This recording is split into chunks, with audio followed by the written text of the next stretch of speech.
Apa hukumnya minum susu kuda liar?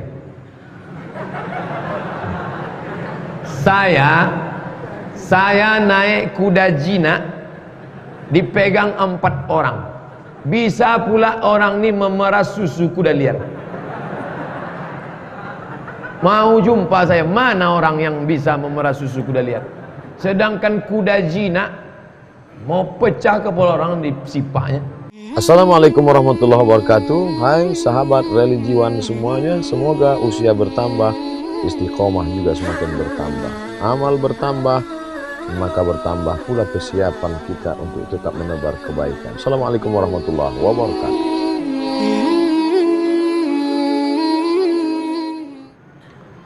Bagaimana hukum mahar emas yang disimpan dan jarang dipakai? Apakah dikenai zakat mal?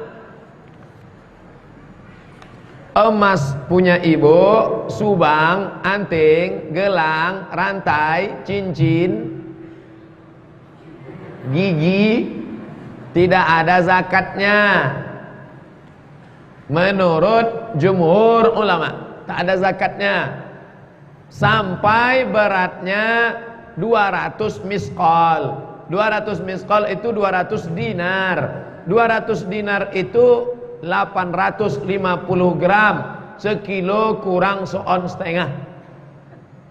Kalau ada anting ibu beratnya sekilo kurang seon setengah, asal dipakai merah muko, itu baru kena zakat. Kalau tak sampai tak ada zakatnya. Ini menurut mazhab Syafi'i, Hanafi, Maliki, 3 mazhab. Tapi ada ustadz kemarin ceramah katanya keluarkan sekali seumur hidup. Itu mazhab Hambali. Balik dari sini, cabut rantai, cabut cincin, cabut gelang, cabut gigi, timbang berapa gram semuanya, keluarkan sekali seumur hidup. Saya condong kepada pendapat ini. Kenapa? Kalau ditunggu sekilo kurang seon setengah, nanti ibu pulang pakai pendapat yang ini. Saya sebutkan di sini dua-duanya supaya tak bingung kalau ada ustaz penceramah tak ada tuh zakatnya. Berarti pendapat ini ada zakatnya, keluarkan seumur hidup sekali. Berarti dia pakai pendapat mazhab Hambali. Sebelumnya saya minta maaf karena pertanyaan saya tak terkait dengan kajian. Apa hukum permainan dadu? Dadu sama catur haram menurut mazhab Hanafi. Apa sebabnya haram? Karena satu, mubazir waktu. Innal mubazirina kanu ikhwanas syayatin. Kita menerima tamu aja tak sempat, saking kan sibuknya. Sampai dari Padang jam 4, tidur sebentar, sholat subuh jam 7 masuk kelas, keluar jam 8.45 masuk kelas jam 9, masuk lagi jam 10.30, habis itu sholat zuhur, masuk lagi jam 2, habis itu pulang ke rumah, mandi istirahat, baru berangkat lagi pengajian. Sampai kawan mau datang ke rumah pun, mohon maaf aku bukan menolak tamu, tak ada lagi waktu. Dia bisa pula santai. Mubazir waktu ini. Innal mubazirina kanu ikhwanas syayatin. Orang mubazir ini saudara setan. Yang kedua, melalaikan sholat. Hayya 'alas shalah.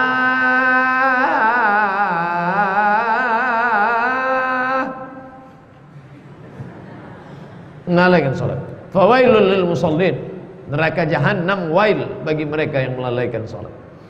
Apa hukum uang gaji dari masjid? Imam Masjidil Haram Abdurrahman Sudes digaji oleh kerajaan. Imam Sultan Hasan al-Bolkiah digaji. Khatib, ustadz, guru agama, imam, muazzin, dari mana diambil gajinya? Dari Baitul Mal. Tempat solat Baitullah, tempat harta Baitul Mal. Isi Baitul Mal zakat, wakaf, infak, sedekah, wasiat, hibah, ghanimah, harta rampasan perang. Malam-malam Umar bin Khattab keliling kampung, nguping, mendengar ada ibu-ibu masak, klontang, klonteng, klontang, klonteng, klontang, klonteng. Kau masak apa? Masak batu. Kenapa batu kau masak? Anakku menangis dari tadi. Kalau aku tak masak, dia menangis terus. Kalau aku pura-pura masak batu, maka tertidur dia. Oh, kenapa kau masak batu? Gara-gara Umar bin Khattab tak adil. Dia tak kenal yang bertanya ni Umar bin Khattab. Karena waktu itu belum ada YouTube. Datang Umar bin Khattab ke Baitul Mal, diambilnya gandum, dipikulnya, langsung diantarnya. Nih, dari Umar bin Khattab. Baitul Mal diambil dari 7: zakat, wakaf, infak, sedekah, wasiat, hibah, ghanimah. Pak Ustadz, saya ingin tahu sebenarnya Pak Ustadz orang Melayu apa orang Minang? Oh, dek ambo ceramah Batang Waswawa. Itu baru mendanga ambo ceramah di Padang. Kalau ibu danga ceramah ambonan di Jogja Batang, pripun kabare? Apik. Wis pirang-pirang dino ora teko kene ya. Bingungnya orang apa? Masalahnya saya pernah berdebat sama teman. Saya pernah bilang Ustadz adalah orang Melayu.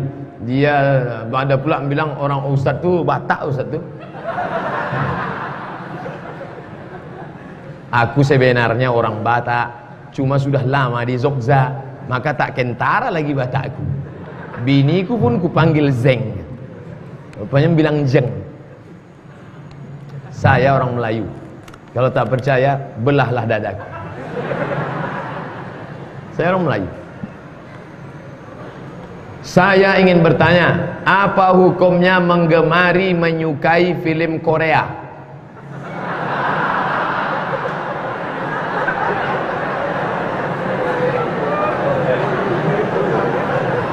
Orang Korea ini kafir, tak bersunat, tak mandi wajib, berzina kerjanya.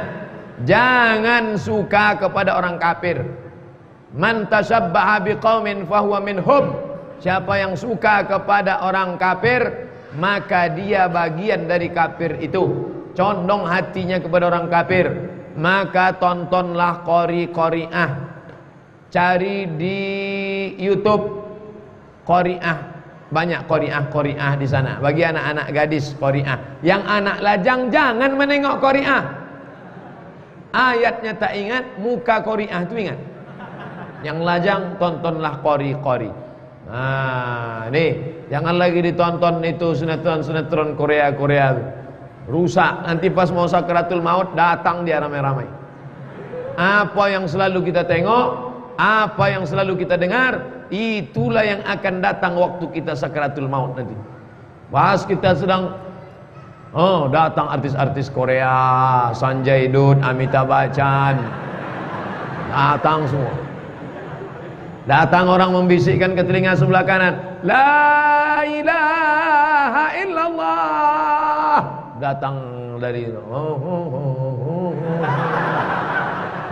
Kalau tidak percaya, buatlah.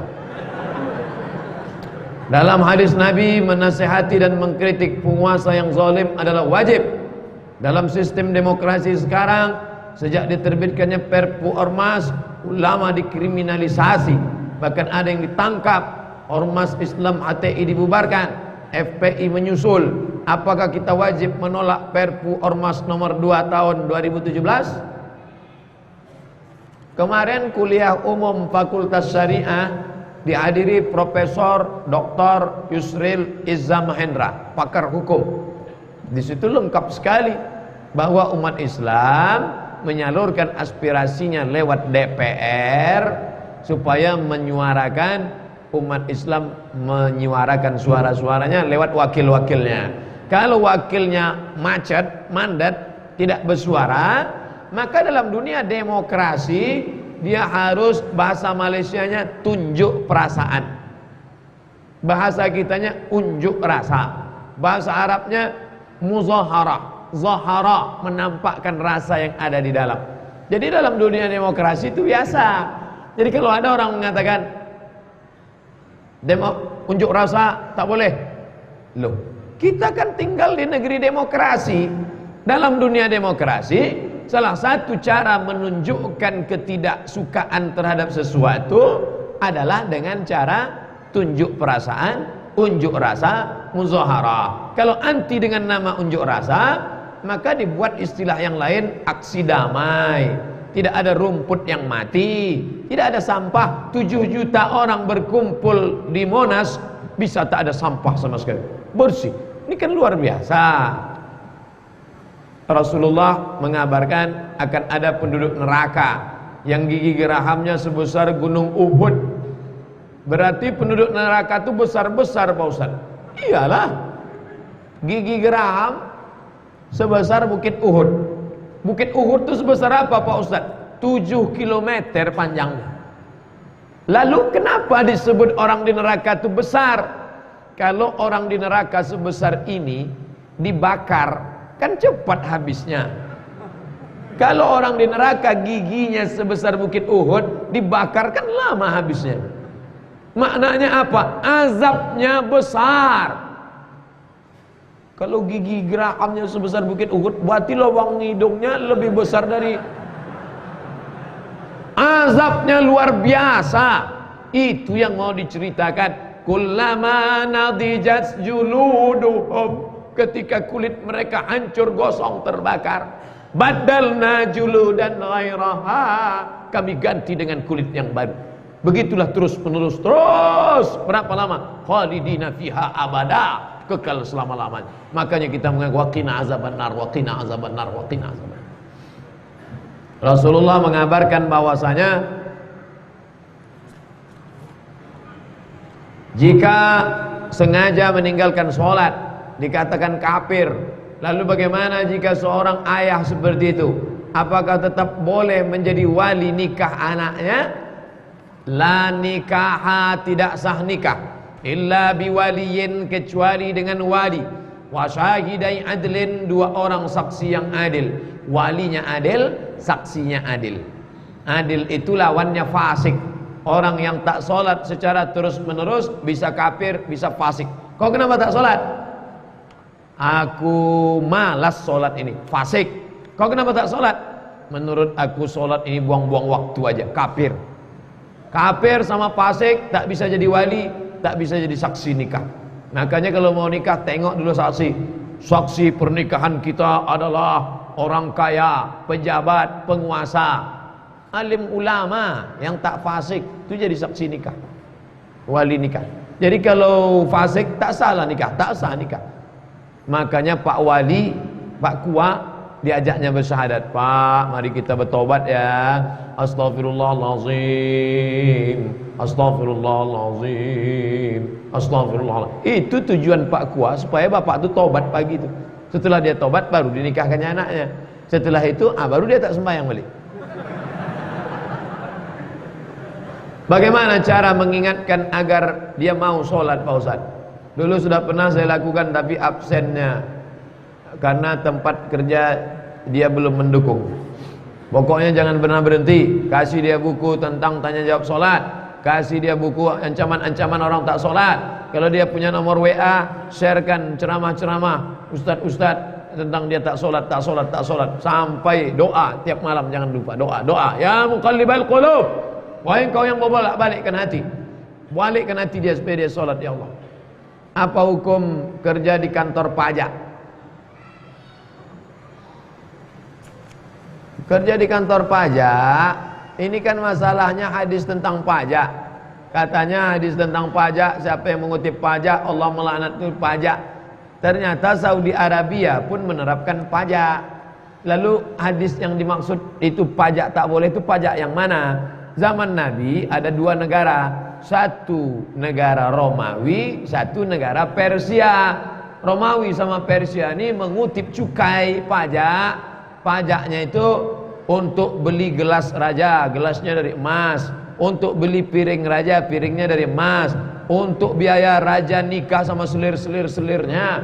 Maka kata Nabi, itulah pajak laknat Allah, karena diambilnya harta orang miskin. Adapun pajak untuk bangun jembatan, bangun sekolah, maka itu tidak termasuk pajak yang dilaknat. Begitu fatwa dari ulama Saudi Arabia. Sebelum menikah, istri saya baik betul dengan ibu saya. Setelah menikah, istri saya selalu bermuka masam. Jadi bagaimana cara mendamaikannya Pak Ustaz? Iya, kamu udah dapatnya. Dia dulu kan pakai muka baik, belum dapatnya anak ibu tuh. Baik-baik ibu, kata dia. Udah dapatnya anak ibu tuh, dadah, kata dia. Perempuan, aku adalah milik suamiku dan suamiku adalah milik ibunya.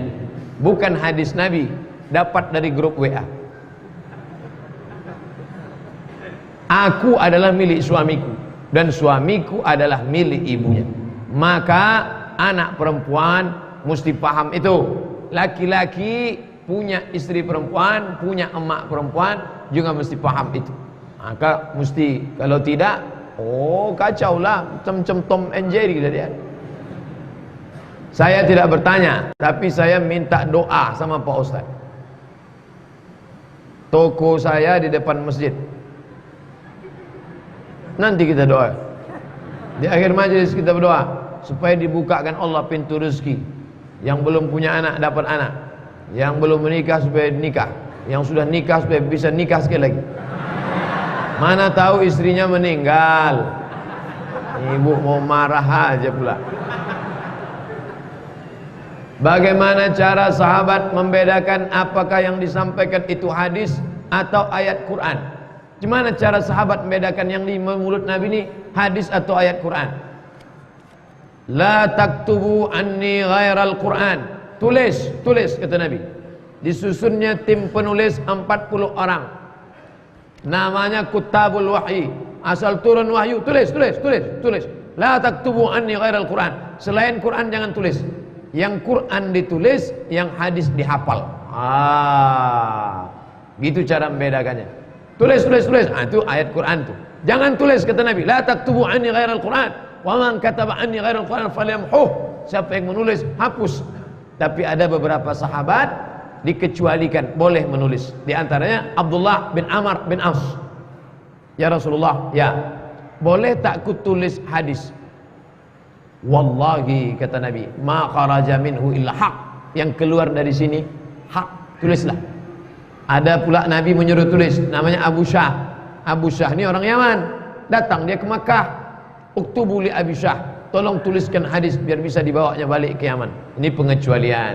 Maka Nabi sudah menyusun tim penulis Al-Quran. Di antaranya adalah Zaid bin Thabit. 4 khulafa arba'ah itu penulis semuanya. Abu Bakar, Umar, Utsman, Ali. Zaid bin Thabit, Muawiyah bin Abi Sufyan, kemudian Talha, Zubair. Nah ini semua tim Kutabul Wahyi. Pak Ustaz, apa ada amalan doa untuk memiliki keturunan? Salat tahajud malam, di sujud terakhir minta kepada Allah Subhanahu wa taala. Mintanya jangan di mulut, dalam hati. Karena kalau sampai di mulut batal, dalam hati. Kalau di mulut pakai bahasa Arab tak apa-apa. Kalau bahasa tolong aku, batal. Nah, minta kepada Allah Subhanahu wa taala. Sulitkah bagi Allah? Mudah. Innama amruhu iza arada syai'an ayakula lahu kun fayakun. Allah cuma mau menengok engkau meneteskan air mata di tengah malam. Rabbi habli minas salihin. Rabbi habli minas salihin. Nabi Ibrahim alaihissalam menikah dengan Sarah, tak punya anak. Akhirnya dia buka cabang franchise. Menikah dengan Hajar. Setelah menikah sama Hajar, berdoa lagi, lahirlah anak Ismail. Setelah Ismail umur 13 tahun, 13 tahun umur Ismail, hamil Sarah. Yang kata orang sudah mandul, sudah tua, tak mungkin punya anak. Bisa pula Sarah hamil. Jarak umur Ismail sama Ishak 13 tahun. Apa yang tidak bisa bagi Allah? Allah cuma ingin menunjukkan bagaimana lembutnya hati Sarah, bagaimana baiknya Allah mau memberi balas kebaikannya. Jadi kalau gitu, paham? Ya, itulah dia jawab. Menyampaikan titipan pertanyaan dari saudara saya, apa hukumnya minum susu kuda liar? Saya naik kuda jinak, dipegang 4 orang. Bisa pula orang ini memeras susu kuda liar. Mau jumpa saya, mana orang yang bisa memeras susu kuda liar? Sedangkan kuda jinak mau pecah kepala orang di sipaknya. Pergilah ke danau buatan. Jumpai Pak Al-Makmur, tengok macam mana kuda. Itu kuda jinak tu. Ini kuda liar. Tak ada itu. Kambing punya susu, kuda liar punya nama. Tapi andai memang betul-betul ada, misalnya ditangkap mereka kuda itu, diikatnya kakinya, dipasangnya alat, memang betul ada susu kuda liar, bolehkah diminum? Boleh, halal. Kuda halal. Ustaz pernah makan daging kuda? Ya, sate kuda saya makan. Habis makan tuh mau menyipak aja. Sate kuda. Kuda halal, boleh dimakan. Semoga Ustaz dalam lindungan Allah. Amin. Saya dulu pernah dengar kalau orang tak terkena riba yaitu OB satpam di bank. Akan tetapi saya juga pernah dengar bahwa sesuatu yang berasal dari haram maka hasilnya yang haram. La'anallahu akilar riba. Allah melaknat orang yang makan riba. Wa mukilahu, orang yang dikasih makan, orang yang mewakilkan transaksi. Wa katibahu, pegawai pencatatnya. Wa syahidaihi, dua orang yang jadi saksinya. Kulhum sawa, semuanya sama. Yang tak kena, ibu buka restoran Minang Maimbau. Maimbau, makan siko, makan siko, makan siko, makan siko, Maimbau. Tiba-tiba datang pegawai bank makan. Tambuah cek. Ibu tak perlu tanya sama dia, kau pitih riba, kau pitih apa kau? Karena yang ibu jual tu nasi halal. Begitu juga bapak jual semen. Datang pegawai bank beli. Pak, saya beli semen 5 sak. Ini uang riba atau uang apa nih? Tak perlu, karena semen itu halal. Nasi itu halal. Tapi nasi halal dimakan, semen jangan dikunyah. Semen untuk buat bangunan. Ustadz, bagaimana sikap kita terhadap teman yang gay? Masukkan dia program, nama programnya Be a Man. Di Pekanbaru belum ada lagi, tapi perlu dibuat. Melihat dari pertanyaan ini nampaknya udah ada gelagat-gelagat. Be a man, jadilah kau laki-laki yang perkasa, yang melambai-lambai. Ustadz, bisa potong gak? Ada yang ngajak saya foto kemarin. Big man, jadilah kau laki-laki yang perkasa. Dia harus diobati. Dia bisa sempurna, bisa dia sehat balik. Banyak yang sudah mengaku. Ada yang WA ke saya, saya ini dulu gay Pak Ustaz, tapi setelah saya latihan saya bisa sehat lagi sempurna. Bisa. Siapa bilang tak bisa? Mohon penjelasan Ustaz tentang penguasa Ruwaibidah. Apakah penguasa saat ini sudah termasuk penguasa Ruwaibidah? Tentang hadis Ruwaibidah udah kita kaji dulu di An-Nur. Ingat tak? Ada videonya. Ruwaibidah apa itu? Orang yang tidak paham tapi berbicara masalah hukum, masalah tata negara, masalah kepemimpinan. Ruwaibidah namanya. Rajulun tafihun yatakallamu fil umuril ammah. Rajulun tafih, tak punya keilmuan, tak punya bakat, tak punya apa-apa, tapi berbicara mengurus urusan orang banyak. Fi umuril ammah, tentang perkara orang banyak. Ruwaibidah. Pak Ustaz, seandainya kalau punya Quran yang sudah jelek dan sobek-sobek, sebaiknya diapakan? Dibakar. Ambil bensin, siram, bakar. Kalau disimpan, bagus juga. Ada lemari khusus, simpan. Tapi khawatirnya nanti anak menantu kita tak tahu, dijual mereka, dijualnya dijadikan nanti trompet tahun baru. Sudah tertangkap tahun lalu, trompet tahun baru Natal rupanya dari sampul-sampul Quran. Ini penghinaan luar biasa. Nanti kalau mau nikah anaknya, jangan buat surat undangan pakai Bismillahirrahmanirrahim. Wa min ayati an khalaqalakum min anfusikum azwaj. Jangan lebih kayak. Terjemahan boleh dengan nama Allah, jangan. Surat undangan diserak-serak, jangan dipijak-pijak. Penghinaan pada agama Allah Subhanahu wa taala. Dibakar boleh. Makalah-makalah mahasiswa yang bagus-bagus saya sorter, saya simpan, saya jilid. Yang tak berkualitas banyak salah tapi ada ayat-ayat Quran di dalam, saya bakar. Satu karton besar. Sayang Pak, jual aja, ganti kardus. Nggak, ini ayat Quran. Nanti diinjak-injak orang, berdosa saya. Akibat Perpu Ormas nomor 2 telah terjadi kriminalisasi dalam ulama, ormas Islam dan ajaran Islam. Bagaimana sikap Pak Ustadz? Umat Islam sudah. Profesor Dr. Yusri Islam Mahendra, pengacara-pengacara Islam sudah menyuarakan supaya yang menjerat-jerat. Kalau tidak nanti Ustadz tak bisa ceramah, hanya bisa khutbah, habis balik macam zaman dulu lagi. Buya Hamka ditangkap segala macam, bisa terjadi. Pokoknya kalau nampak saya tak ceramah, itu dua kemungkinan, ditangkap atau keluar kota. Saya mohon doanya Pak Ustadz, saya rajin sholat, tapi saya pakai narkoba juga.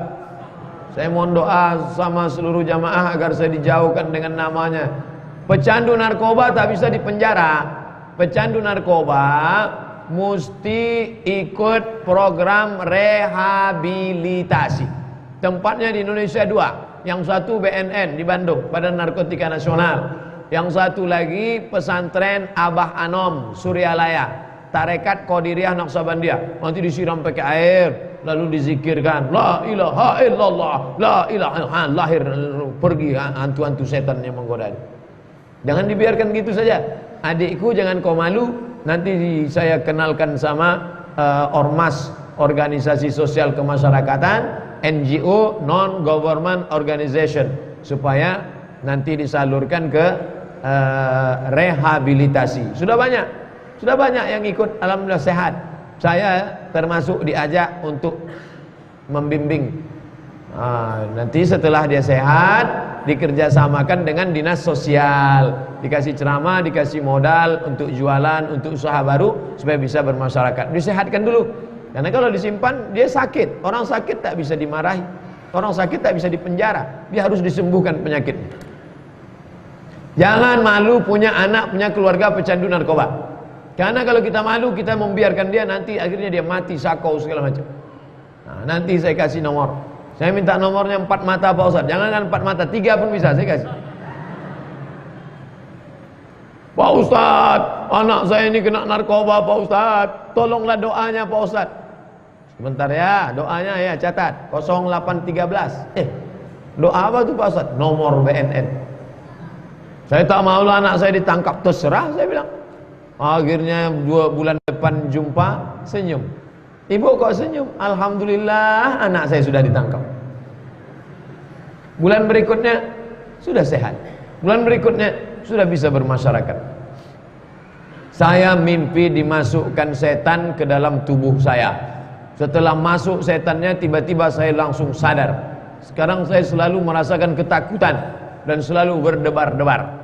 Besok pagi atau sekarang habis pengajian ini langsung ke Al-Falah, jumpai Ustadz Zafrullah. Mudah-mudahan dia masih ada di lantai 2 Al-Falah Jalan Sumatera. Ustadz Zafrullah. Kalau pulang dari sini sudah kemalaman, besok pagi datang ke Al-Falah, jumpai Ustadz Saifullah.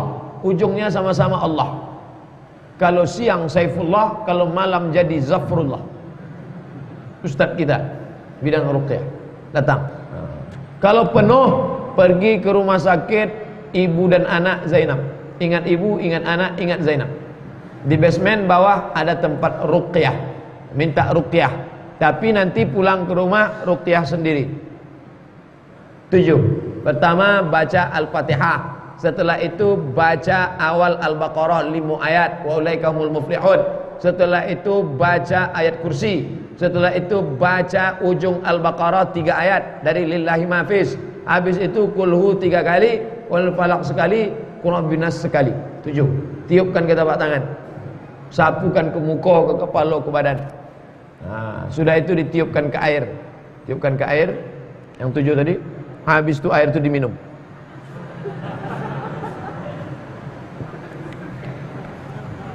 Alhamdulillah tak ada respon. Berarti tak ada jin di dalam. Apa arti jin saka itu Pak Ustaz? Jin saka itu adalah jin warisan dari datuk dulu.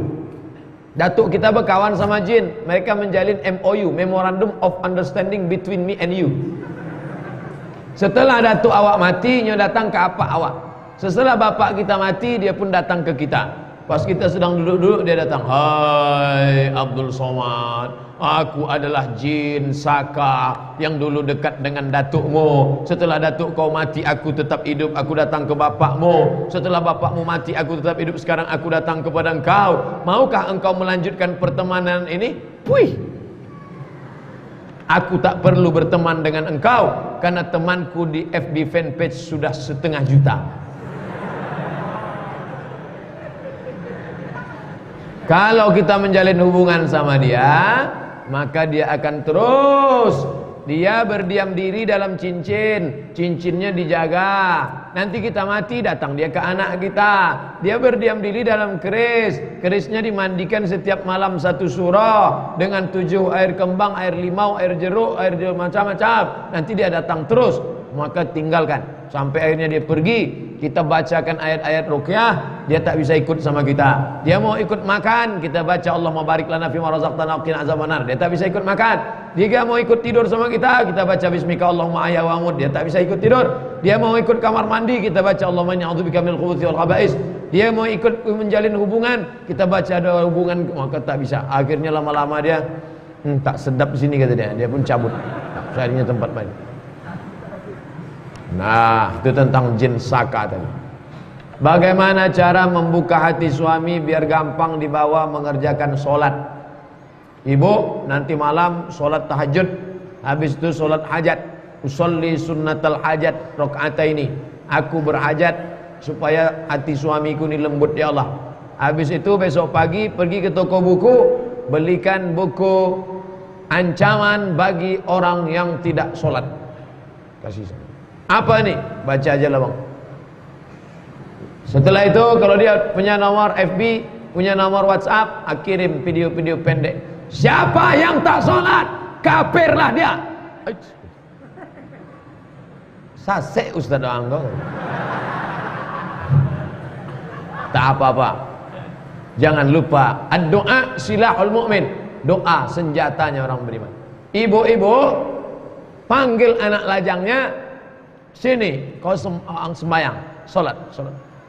Cakap ibu masuk ke hati. Tak pernah berhenti, solat. Tak pernah berhenti.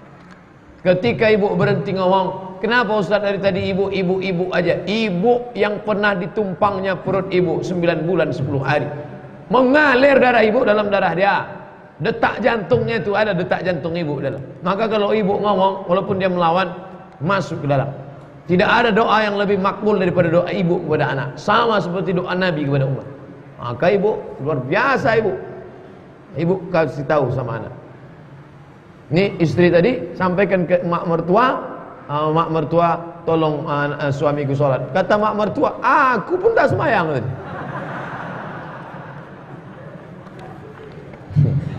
La ilaha illallah. Kertas terakhir. Kalau kita darurat perjalanan jauh, posisi kita dalam kendaraan tak mungkin berhenti, kereta dan pesawat, hingga sholat Jumat tak bisa dikerjakan. Apa yang kita lakukan?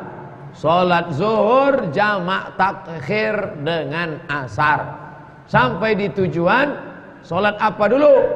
Kalau ada yang buat sholat zuhur dulu, karena urutannya zuhur dulu baru asar. Kalau ada yang buat sholat asar dulu, karena waktunya waktu asar, zuhurnya numpang. Tidak disyaratkan mesti mualat.